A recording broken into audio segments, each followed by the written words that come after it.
ladies and gentlemen. It's my privilege to introduce the messenger lecturer, Professor Richard P. Feynman of the California Institute of Technology. Professor Feynman is a distinguished theoretical physicist, and he's done much to bring order out of the confusion which has marked much of the spectacular development in physics during the post-war period. Among his honors and awards, I will mention only the Albert Einstein Award in 1954. This is an award which is made every third year and which includes a gold medal and a substantial sum of money. Professor Feynman did his undergraduate work at MIT and his graduate work at Princeton. He worked on the Manhattan Project at Princeton and later at Los Alamos. He was appointed an assistant professor here at Cornell in 1944, although he did not assume residence until the end of the war.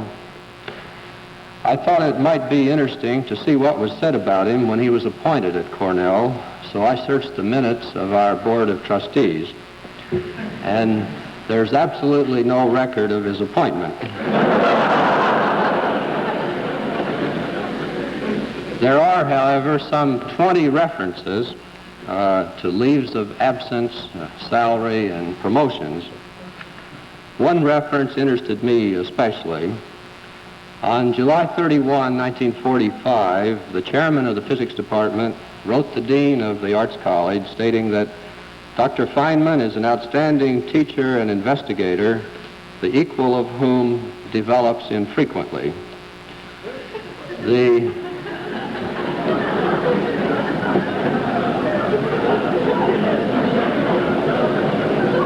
The chairman suggested that an annual salary of $3,000 was a bit too low for a distinguished faculty member and recommended that Professor Feynman's salary be increased $900.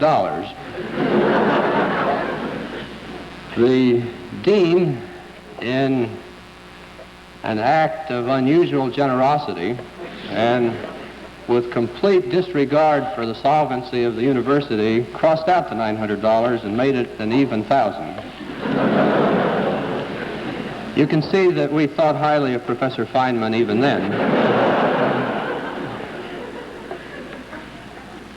Feynman took up residence here at the end of 1945 and spent 5 highly productive years on our faculty.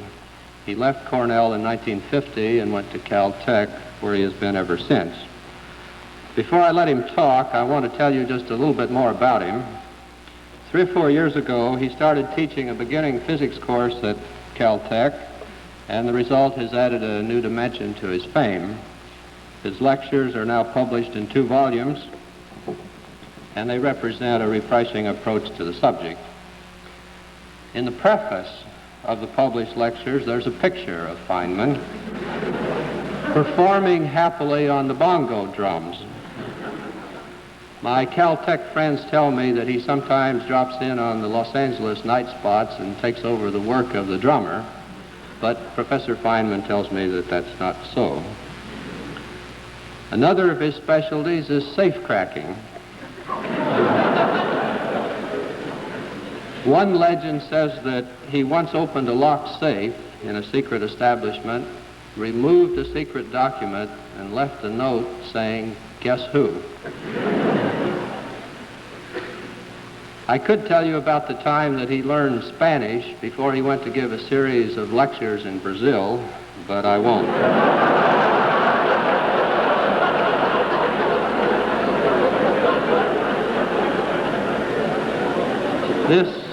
This gives you enough background, I think, so let me say that I'm delighted to welcome Professor Feynman back to Cornell. His general topic is the nature of physical law, and his topic for tonight is the law of gravitation, an example of physical law. Professor Feynman.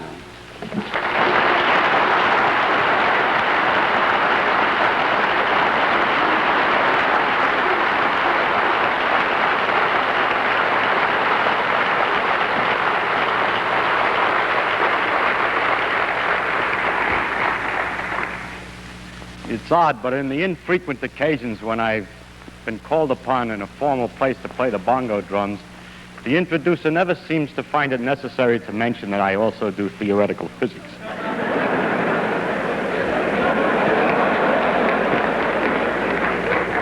I believe that's probably that we respect the arts more than the sciences. The artists of the Renaissance said that man's main concern should be for man. And yet, there are some other things of interest in the world. Even the artists appreciate sunsets and the ocean waves and the march of the stars across the heavens. And there is some reason then to talk of other things sometimes. As we look into these things, we get an aesthetic pleasure from them directly on observation. But there's also a rhythm and a pattern between the phenomena of nature, which isn't apparent to the eye, but only to the eye of analysis. And it's these rhythms and patterns which we call physical laws. What I want to talk about in this series of lectures is the general characteristics of these physical laws. That's even another level, if you will, of higher generality over the laws themselves. And it's really, what I'm talking about is nature as seen as a result of detailed analysis. But only the most overall general qualities of nature is what I mainly wish to speak about.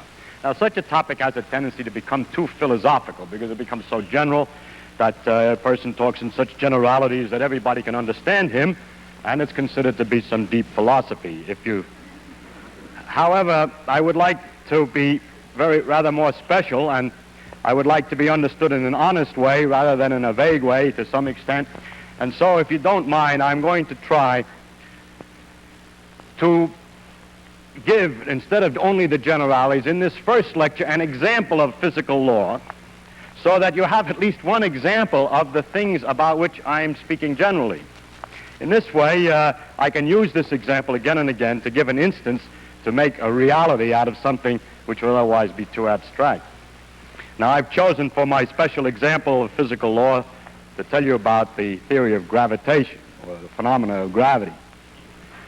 Why I chose gravity, I don't know. Whatever I chose, you would have asked the same question. Actually, it was one of the first great laws to be discovered, and it has an interesting history. You might say, yes, but then it's old hat. I would like to hear something about science, more modern science. More recent, perhaps, but not more modern. Modern science is exactly in the same tradition as the discoveries of the law of gravitation. It is only more recent discoveries that we would be talking about. And so I do not feel at all bad about telling you of the law of gravitation, because I am, in describing its history and the methods, the character of its discovery and its quality, talking about modern science, completely modern.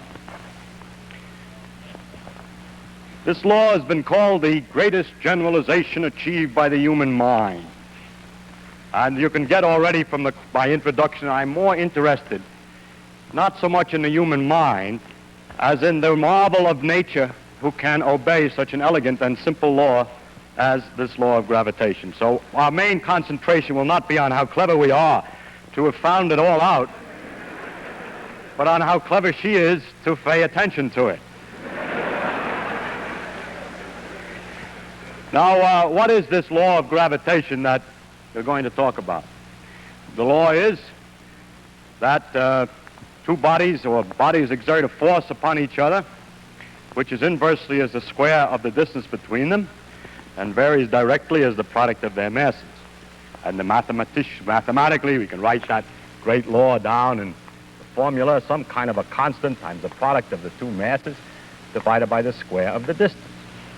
Now, if I add the remark that a body reacts to a force by accelerating or by changing its velocity every second to an extent inversely as its mass. It reacts, it changes velocity more if the mass is lower and so on, inversely as the mass. Then I have said everything about the law of gravitation that needs to be said.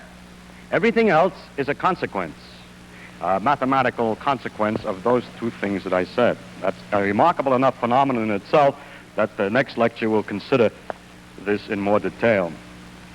Now, I know you're not all here. I know some of you are, but you're not all mathematicians. And so you cannot all immediately see all of the consequences of these two remarks. And so what I would like to do in this lecture is to briefly tell you the story of the discovery, tell you what some of the consequences are, what the effect of this discovery had on the history of science, what kinds of mysteries such a law entails, something about the refinements made by Einstein, and possibly the relation to other laws of physics. The history of the thing, briefly, is this, that the ancients first observed the way the planets seemed to move about in the sky and concluded that they all went around, along with the Earth, went around the sun. This discovery was later made independently by Copernicus after they had forgotten that people had forgotten that it had already been made. Now, the next question that came up to study was exactly how do they go around the sun? That is, exactly what kind of motion? Do they go with the sun at the center of a circle, or do they go in some other kind of a curve? How fast do they move, and so on? And this discovery took longer to make. The times after Copernicus were times in which there were great debates about whether the planets in fact went around the sun along with the Earth, or whether the Earth was at the center of the universe, and so on. And there were considerable arguments about this.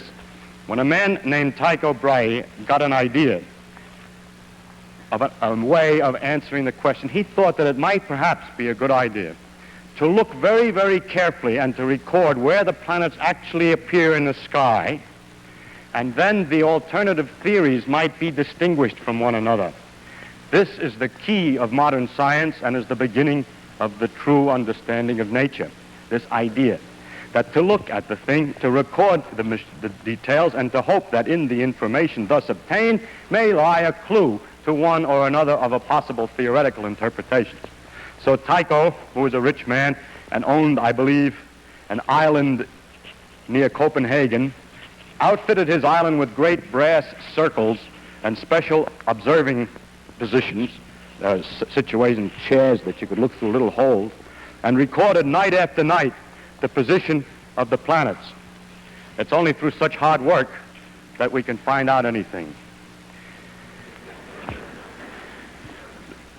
When all these data were collected, they came into the hands of Kepler, who then tried to analyze what kinds of motions the planets made around the sun. And he did this by a method of trial and error. At one stage he thought he had it. He figured out that they went around the sun in circles with the sun off center, and noticed that one planet, I think it was Mars, but I don't know, was 8 minutes of arc off, and he decided that this was too big for Tycho Brahe to have made an error, and that this was not the right answer. So because of the precision of experiments, he was able to proceed and find that, to go on to another trial, and found in fact ultimately this. 3 things. First, that the planets went in ellipses around the sun with the sun at a focus. An ellipse is a curve all artists know about because it's a foreshortened circle, or children know about because somebody told them that if you take a string and tie it to 2 tacks and put a pencil in there, it'll make an ellipse. These 2 tacks are the foci, and if the sun is here, the shape of the orbit of a planet around the sun is one of these curves. The next question is, and going around the ellipse, how does it go? Does it go faster when it's near the sun, slower when it's further from the sun, and so on? We take away the other focus, we have the sun then and the planet going around. And Kepler found the answer to this too. He found this, that if you put the position of the planet down at 2 times separated by some definite time, let's say 3 weeks, and then at another place in the orbit, put the positions of the planets again separated by 3 weeks, and draw lines from the sun to the planet, technically called radius vectors. But anyway, lines from the sun to the planet, then the area that's enclosed in the orbit of the planet and the 2 lines that are separated by the planet's position 3 weeks apart is the same no matter what part of the orbit the thing is on. So that it has to go faster when it's closer in order to get the same area as it goes slower when it's further away, and in this precise manner. Some several years later, he found the 3rd rule, and that had not to do with the exactly motion of a single planet around the sun, but related the various planets to each other. And it said that the times that it took the planet to go all the way around was related to the size of the orbit, and that the times went as the square root of the cube of the size of the orbit, and for the size of the orbit is the diameter all the way across the biggest distance on the ellipse. So he has these three laws, which are summarized by saying it's an ellipse, and that equal areas are swept in equal times, and that the time to go around varies as a 3/2 power of the size, the square root of the cube of the size. So there's three laws of Kepler, which is a very complete description of the motion of the planets around the sun. The next question was, what makes them go around? Well, how can we understand this in more detail? Or is there anything else to say? In the meantime, Galileo was investigating the laws of motion. Incidentally, at the time of Kepler, the problem of what drove the planets around the sun was answered by some people by saying that there were angels behind here beating their wings and pushing the planet along around orbit. As we'll see, that answer is not very far from the truth. The only difference is that the angels sit in a different direction and their wings go in a different direction.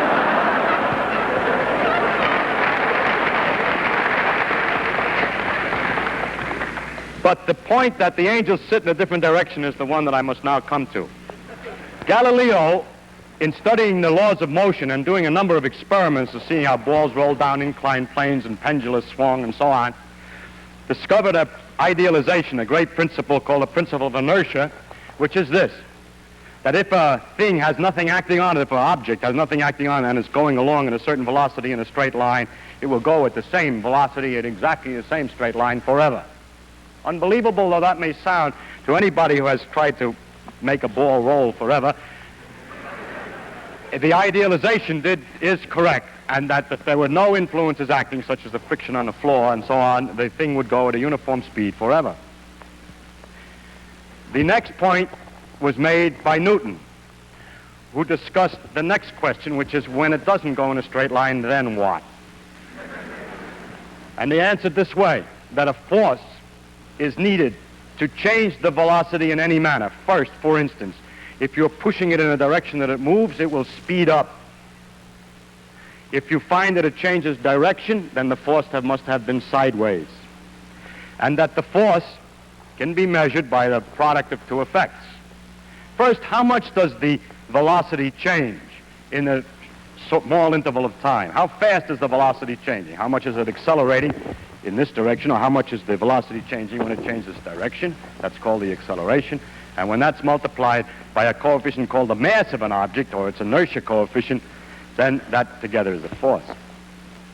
One can measure for instance, if one has a stone on the end of a string and swings it in a circle over his head, then one can measure, when one finds one has to pull, the reason is that the speed of the velocity, the speed is not changing as it goes around the circle, but it's changing its direction, so there must be perpetually an in-pulling force, and this is proportional to the mass, so that if we were to take two different objects, first swing one, and then swing another one at the same speed around the head and measure the force in the second one, that second one, the new force is bigger than the other force in the proportion that the masses are different. This is a way of measuring the masses, by how hard it is to change the speed.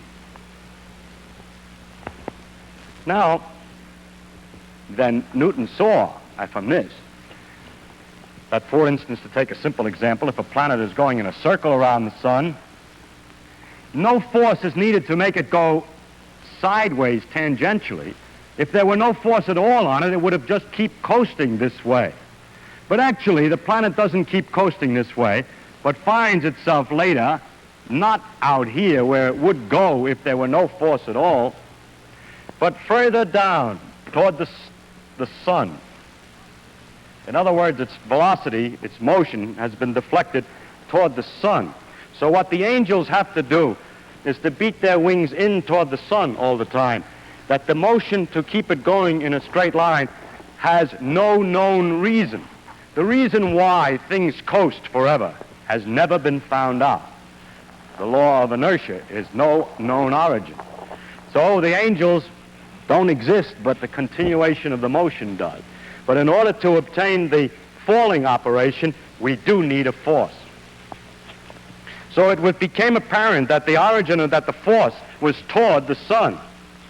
As a matter of fact, Newton was able to demonstrate that the statement that equal areas are swept in equal times was a direct consequence of the simple idea that all of the changes in velocity are directed exactly to the sun, even in the elliptical case. And maybe I'll have time next time to show you how that works in detail. So from this law, he would confirm the idea that the force is toward the sun. And from knowing how the periods of the different planets vary with the distance away from the sun, it's possible to determine how that force must weaken at different distances, and he was able to determine that the force must vary inversely as the square of the distance. Now, so far, he hasn't said anything. Yes, because he only said two things which Kepler said in a different language. One is exactly equivalent to the statement that the force is toward the sun, and the other is exactly equivalent to the statement that the law is inversely as the square of the distance. But people had seen in telescopes the Jupiter's satellites going around Jupiter, and it looked like a little solar system, so the satellites were attracted to Jupiter. And the moon is attracted to the Earth, and this goes around the Earth, is attracted the same way. So it looks like everything's attracted to everything else. And so the next statement was to generalize this and to say that every object attracts every other object. If so, the Earth must be pulling on the moon, just as the sun pulls on the planet. But it's known that the Earth pulls on things because you're all sitting tightly in your seats in spite of your desires to float out of the hall at this time. The pull for objects on the Earth was well known in the phenomenon of gravitation. And it was Newton's idea then that maybe the gravitation which held the moon in the orbit also applied, was the same gravitation that pulled the objects toward the Earth. Now, it is easy to figure out how far the moon falls in 1 second.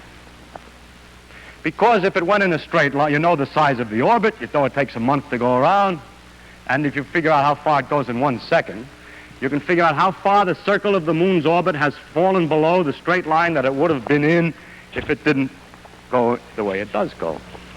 And this distance is 1/20th of an inch. Now, the moon is 60 times as far away from the Earth's center than we are. We're 4,000 miles away from the center, and the moon is 240,000 miles away from the center. So if the law of inverse square is right, an object at the Earth's surface should fall in 1 second by 1/20th of an inch times 3,600, being the square of 60, because the force has been weakened by 60 times 60 for the inverse square law in getting out there to the moon. And if you multiply a 20th of an inch by 3,600, you get about 16 feet. And lo, it is known already from Galileo's measurements that things fell in 1 second on the Earth's surface by 16 feet.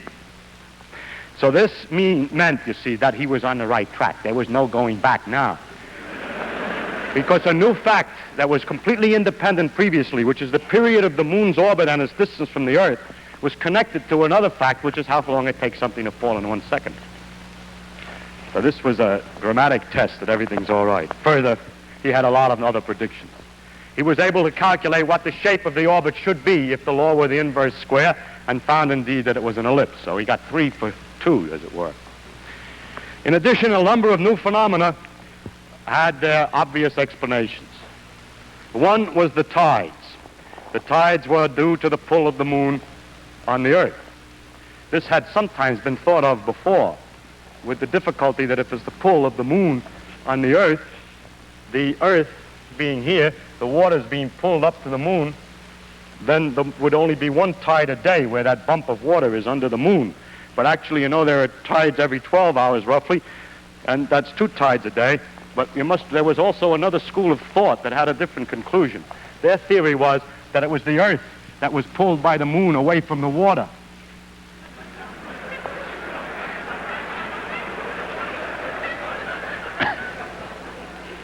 So actually, Newton was the first one to realize what actually was going on, that the force of the moon on the Earth and on the water is the same at the same distance, and that the water here is closer to the moon, and the water here is further from the moon than the Earth, than the rigid Earth, so that the water is pulled more toward the moon here, and here is less toward the moon than the Earth, so that it's a combination of those two pictures that makes a double tide. Actually, the Earth does the same trick as the moon. It goes around a circle, really. I mean, the force of the moon on the Earth is balanced, but by what? By the fact that just like the moon goes in a circle to balance the Earth's force, the Earth is also going in a circle. Actually, the center of the circle is somewhere inside the Earth. It's also going in a circle to balance the moon. So the two of them go around a common center here. And if you wish, this water is thrown off by centrifugal force more than the Earth is, and this water is attracted more than the average of the Earth. At any rate, the tides were then explained, and the fact that there were 2 a day. A lot of other things became quite clear. Why the Earth is round, because everything gets pulled in. And why it isn't round, because it's spinning so that the outside gets thrown out a little bit and it balances. And why the sun and moon are round, and so on. Now, as the science developed and measurements were made ever more accurately, the tests of Newton's law became much more stringent. And the first careful tests involved the moons of Jupiter. By careful observations of the way they went around over a long period of time, one could be very careful to check that everything was according to Newton. And turned out not to be the case. The moons of Jupiter appeared to be first get sometimes 8 minutes ahead of time and sometimes 8 minutes behind schedule, where schedule is the calculated values according to Newton's laws. It was noticed that they were ahead of schedule when they were close, when Jupiter was close to the Earth, and behind schedule when it was far away, a rather odd circumstance. And Mr. Römer, having confidence in the law of gravitation, came to an interesting conclusion, that it takes light some time to travel from the moons to the Earth, and that what we're looking at when we see the moons are not how they are now, but how they were the time ago that it took the light to get here. Now, when Jupiter's near us, it takes less time for the light to come, and when Jupiter's further, it takes longer time, so he had to correct the observations for the differences in time, and by the fact that they were this much too early or that much too late, was able to determine the velocity of light. This was the first demonstration that light was not an instantaneously propagating material. I bring this particular matter to your attention because it illustrates something. That when a law is right, it can be used to find another one.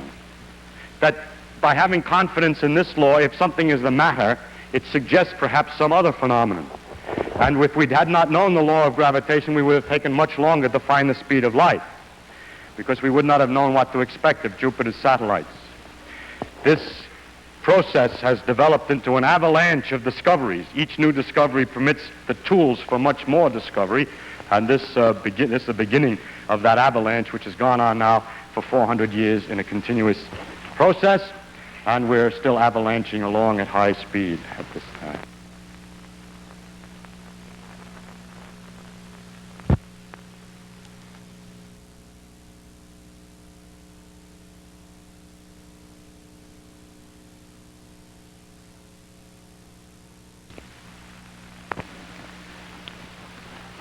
Another problem came up. The planets shouldn't really go in ellipses because, according to Newton's laws, they're not attracted only by the sun, but also they pull on each other a little bit, only a little bit, but a little bit is something, and will alter the motion a little bit. So Jupiter, Saturn, and Uranus were big planets that were known, and the calculations were made as to how slightly different than the perfect ellipses of Kepler the planets ought to be going, Jupiter, Saturn, and Uranus, by the pull of one on each other. And when they were finished, the calculations, and the observations, it was noticed that Jupiter and Saturn went according to the calculations, but that Uranus was doing something funny. Another opportunity for Newton's laws to be found wanting, but courage. Two men, both who made these calculations, Adams and Leverrier, independently and at almost exactly the same time, proposed that the motions of Uranus were due to an unseen as yet new planet. And they wrote letters to their respective observatories telling them to look. Turn your telescope and look there and you'll find a planet. How absurd, said one of the observatories, that some guy sitting with pieces of paper and pencils can tell us where we'd look to find something new planet. And the other observatory was the administration was different. And They found the Neptune. More recently, in the beginning of the 20th century, it became apparent that the motion of the planet Mercury was not exactly right. And this caused a lot of trouble and had no explanation until a modification of Newton's. This did show ultimately that Newton's laws were slightly off and that they had to be modified. I will not discuss the modification in detail. It was made by Einstein. Now the question is, how far does this law extend? Does it extend outside the solar system? And so I show on the first slide evidence that the law of gravitation is on a wider scale than just the solar system. Here is a series of 3 pictures of a so-called double star. There's a third star, fortunately, in the picture, so you can see that they're really turning around and that nobody just simply turned the frames of the pictures around, which is easy to do on astronomical pictures. But the stars are actually going around. And by watching these things and plotting the orbit, you see the orbit that they make on the next slide. It's evident that they're attracting each other and that they're going around in an ellipse. According to the way expected, these are a succession of pictures going for all these different periods of time. I think, yes, it goes around this way. And they didn't see it well when it was too close, and here it is in 1905. My slide is very old. It's gone around maybe once more since. And you'll be happy except when you notice, if you have noticed already, that the center is not in a focus of the ellipse, but it's quite a bit off. So something's the matter with the law. No. God hasn't presented us with this orbit face on. It's tilted at a funny angle. And if you take an ellipse and mark its focus and then hold the paper at an odd angle and look at it in projection, the focus doesn't have to be at the focus of the projected image. So it's because its orbit is tilted in space that it looks that way. It looks like it's not the right pattern. But it's all right, and you can figure everything out satisfactorily for that. How about a bigger distance? There's forces between the stars. Does it go any further than these distances which are not more than 2 or 3 times the solar system's diameter? Here's something in the next slide that's 100,000 times as big as the solar system in diameter. And this is a large number of stars, tremendous number of stars. This white spot is not a solid white spot. It's just because of the failure of our instruments to resolve it. But are very, very tiny dots, just like the other stars, well separated from one another, not hitting each other, each one falling through and back and forth through this great globular cluster. It's one of the most beautiful things in the sky, as good as sea waves and sunsets. And the distribution of this material, it's perfectly clear that the thing that holds this together is the gravitational attraction of the stars for each other. And the distribution of the material in the sense of how the stars peter out as you go out in distance permits one to find out roughly what the law is of force between the stars, and of course it comes out right that it is roughly the inverse square. The accuracy of these calculations and measurements is not anywhere near as careful as in the solar system. Onward, as gravity extends still further. This is a little pinpoint inside of a big galaxy, and the next slide shows a typical galaxy. And it's clear that this thing again is held together somehow, and the only candidate that's reasonable is gravitation. But when we get to this size, we haven't any way any longer to check the inverse square law. But there seems to be no doubt that these great agglomerations of stars and so these galaxies, which are 50 to 100,000 light years across, the solar system is, well, from the Earth to the Sun is only 8 light minutes. This is 100,000 light years that the gravity is extending even over these distances. And in the next slide is evidence that it extends even further. Here is what is called a cluster of galaxies. There's a galaxy here and here and here. There are galaxies here. They're all in one lump of galaxies, analogous to the cluster of stars, but this time what's clustered are those big babies that I showed you in this previous slide. Now this is as far as it's about 1/10, or well, 100th maybe, of the size of the universe, and as far as we have any direct evidence that gravitational forces extend. So the Earth's gravitation, if we take the view, has no edge, as you may read in the newspapers when the planet gets outside the field of the gravitation. It keeps on going ever weaker and weaker, inversely as the square of the distance, dividing by 4 each time you're twice as far away, until it mingles with the strong fields and gets lost in the confusion of the strong fields of other stars, but altogether with the stars in its neighborhood pulls the other stars to form the galaxy, and altogether they pull on other galaxies to make a pattern, a cluster of galaxies. So the Earth's gravitational field never ends, but peters out very slowly in a precise and careful law, probably to the edges of the universe.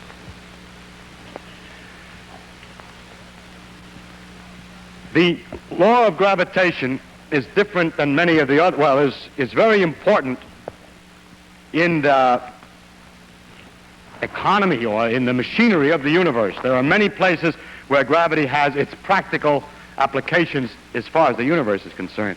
But atypically, among all the other laws of physics, gravitation has relatively few practical applications.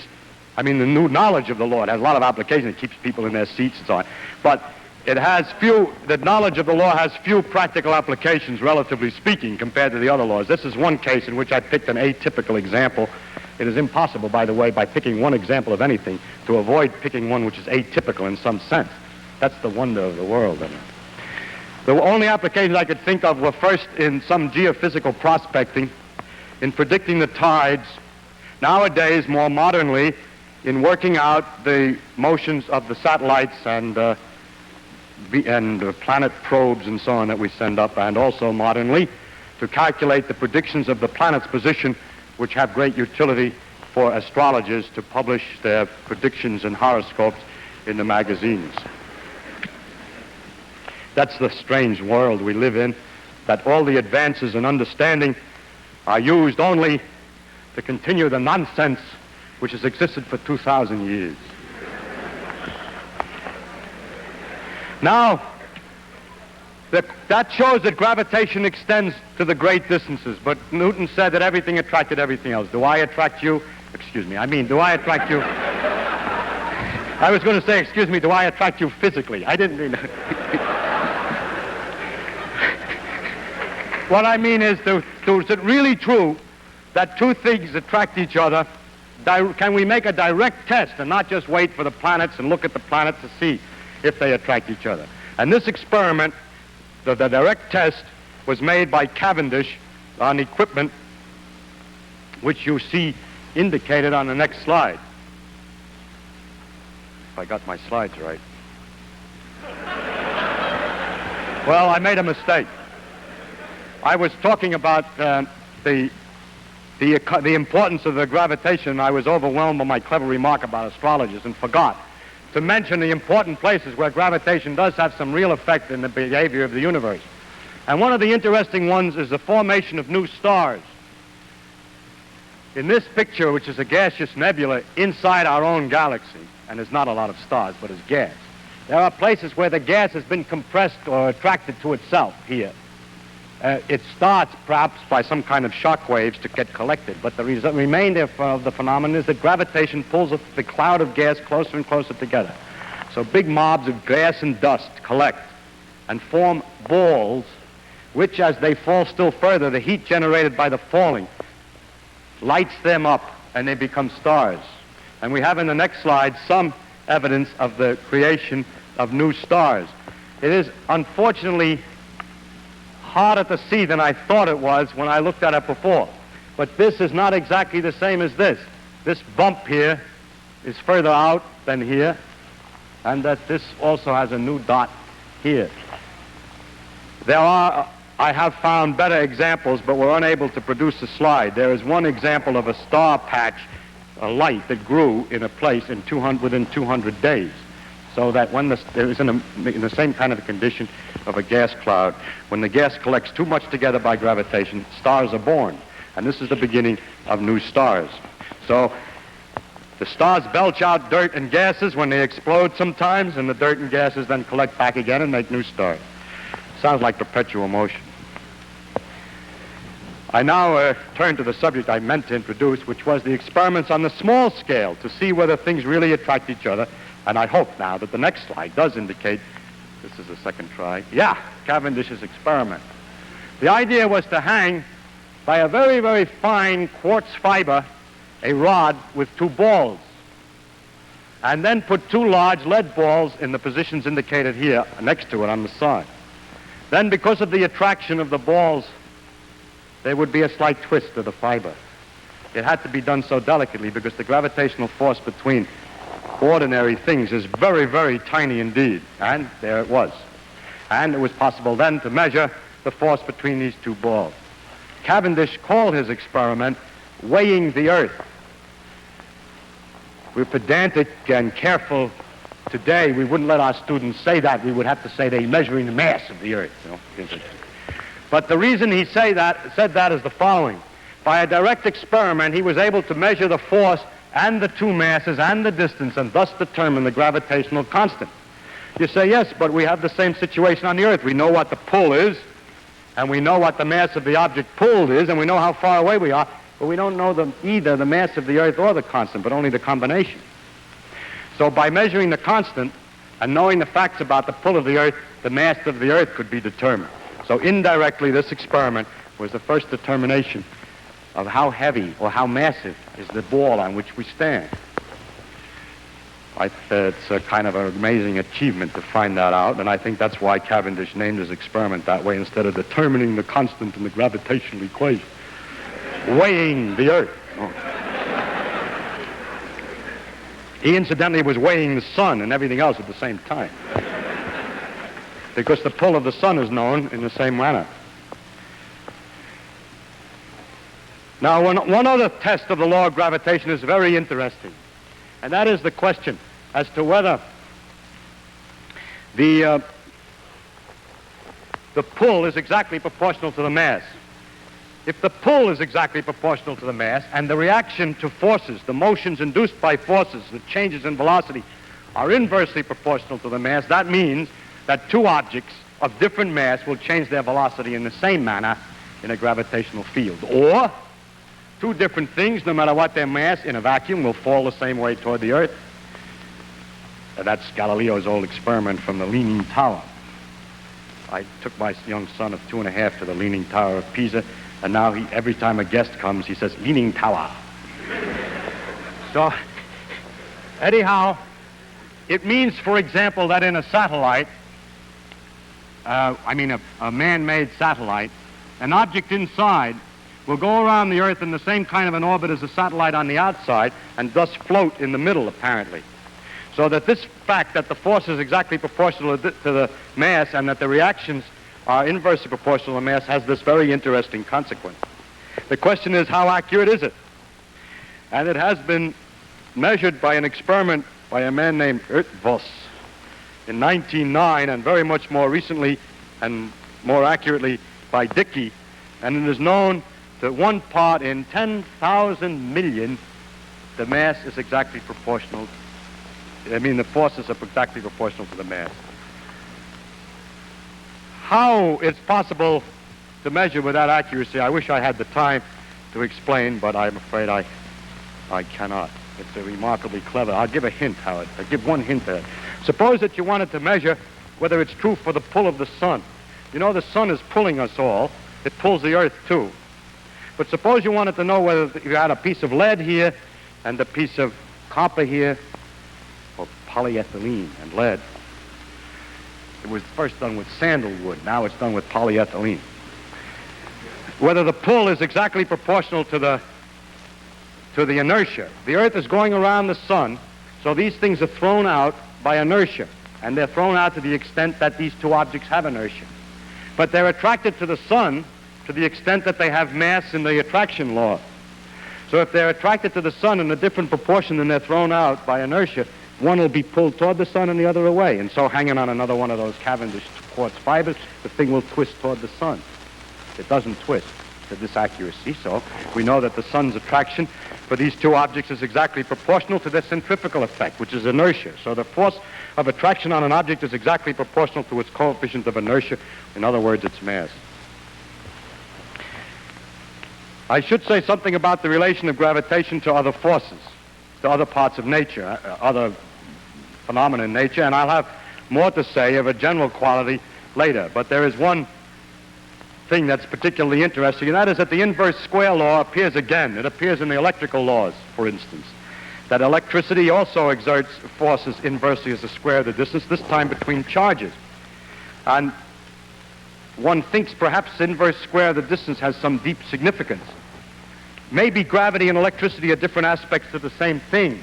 No one has ever succeeded in making gravity and electricity different aspects of the same thing. Today, our theories of physics, the laws of physics, are a multitude of different parts and pieces that don't fit together very well. We don't understand the one exactly in terms of the other. We don't have one structure from which all is deduced. We have several pieces that don't quite fit exactly yet. And that's the reason why in these lectures, instead of having the ability to tell you what the law of physics is, I have to talk about the things that are common to the various laws, because we don't know, we don't understand the connection between them. But what's very strange is that there are certain things that are the same in both. But now let's look again at the law of electricity. The law goes inversely as the square of the distance. But the thing that is remarkable is the tremendous difference in the strength of the electrical and gravitational laws. People who want to make electricity and gravitation out of the same thing will find that electricity is so much more powerful than gravity that it's hard to believe they could both have the same origin. Now, how can I say one thing is more powerful than another? It depends upon how much charge you have and how much mass you have. I'm certainly, you can't talk about how strong gravity is by saying I take a lump of such and such a size, because you chose the size. If we try to get something that nature produces her own pure number that has nothing to do with inches or years or anything to do with our own dimensions, we can do it this way. If we take the fundamental particles, such as an electron, any different ones will give different numbers, but to get an idea of the number, take electrons. 2 electrons, a fundamental particle. It's an object. It's not something I don't have to tell you what units I measure in. It's 2 particles that are fundamental particles. And they repel each other inversely as the square of the distance due to electricity. And they attract each other inversely as the square of the distance due to gravitation. Question: what is the ratio of the gravitational force to the electrical force? And that is illustrated on the next slide. The ratio of the gravitational attraction to the electrical repulsion is given by a number with 42 digits. And goes off here. This is written very carefully out, so that's 42 digits. Now, therein lies a very deep mystery. Where could such a tremendous number come from? That means if you ever had a theory from which both of these things are to come, how could they come in such disproportion? From what equation has a solution which has, for one, 2 kinds of forces, an attraction and a repulsion, with that fantastic ratio?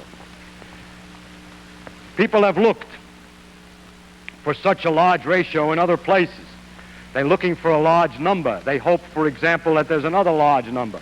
And if you want a large number, why not take the diameter of the universe to the diameter of a proton? Amazingly enough, it also is a number with 42 digits. And so an interesting proposal is made that this ratio is the same as the ratio of the size of the universe to the diameter of a proton. But the universe is expanding with time. And that would mean the gravitational constant is changing with time. And although that's a possibility, there's no evidence to indicate that it's in fact true, and there are several difficulties, partial indications that it doesn't, that the gravitational constant has not changed in that way. So this tremendous number remains a mystery. I must say, to finish about the theory of gravitation, 2 more things. One is that Einstein had to modify the laws of gravitation in accordance to with his principles of relativity. The first was, one of the principles was that effects cannot occur instantaneously, while Newton's theory said that the force was instantaneous. He has to modify Newton's laws. They have very small effects, these modifications. One of them is all masses fall. Light has energy, and energy is equivalent to mass, so light should fall. And that should mean that light going near the sun is deflected. It is. And also the force of gravitation is slightly modified in his theory, so that the laws slightly change, very, very slightly, and it is just the right amount to account for the slight discrepancy that was found in the movement of Mercury. Finally, with connection to the laws of physics on a small scale, we have found that the behavior of matter on a small scale obeys laws so different, very different than things on a large scale. And so the question is, well, how does gravity look on a small scale? What is called the quantum theory of gravity?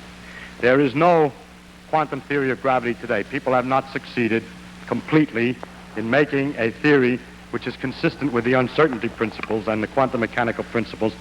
I'll discuss these principles in another lecture.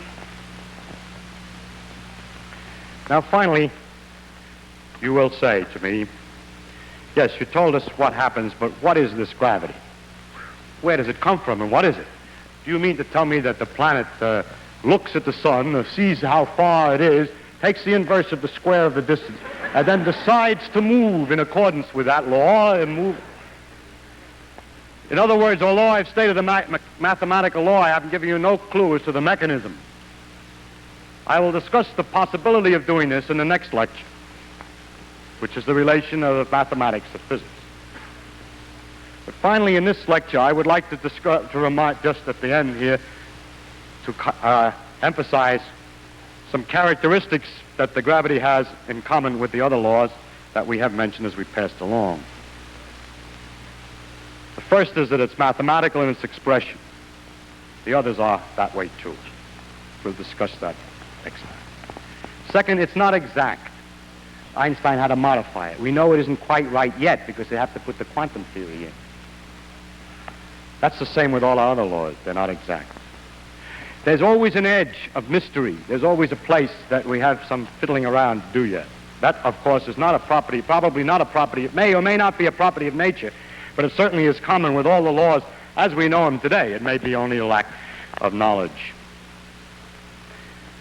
But the most impressive fact is that gravity is simple. It is simple to state the principle completely and have not left any vagueness for anybody to change the ideas about. It's simple and therefore it's beautiful. It's simple in its pattern. I don't mean it's simple in its action. The motions of the various planets and the perturbations of one on another can be quite complicated to work out. Or to follow how all those stars in the globular cluster move is quite beyond our ability. It's complicated in its actions, but not in the basic pattern or the system underneath the whole thing, as that's a simple thing. That's common in all our laws. They all turn out to be simple things, although complex in their actual actions. Finally comes the universality of the gravitational law, the fact that it extends over such enormous distances.